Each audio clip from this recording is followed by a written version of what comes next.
رات کی قسم جب وہ چھا جائے اور دن کی قسم جب وہ روشن ہو جائے، اور اس ذات کی قسم جس نے نر اور مادہ پیدا کیے کہ تم لوگوں کی کوشش طرح طرح کی ہے۔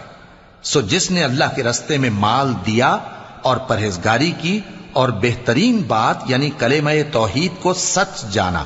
تو اس کو ہم آسان طریقے کی توفیق دیں گے، اور جس نے بخل کیا اور بے پرواہ بنا رہا اور بہترین بات کو جھوٹ سمجھا، تو ہم اسے رفتہ رفتہ سختی میں پہنچا دیں گے، اور جب وہ دوزخ کے گڑھے میں گرے گا تو اس کا مال اس کے کچھ بھی کام نہ آئے گا۔ یقیناً راہ دکھا دینا ہمارا ذمہ ہے، اور بے شک آخرت اور دنیا ہماری ہی ملکیت ہیں۔ سو میں نے تم کو بھڑکتی آگ سے خبردار کر دیا ہے، اس میں وہی داخل ہوگا جو بڑا بدبخت ہے، جس نے جھٹلایا اور منہ پھیرا، اور جو بڑا پرہیزگار ہے وہ اس سے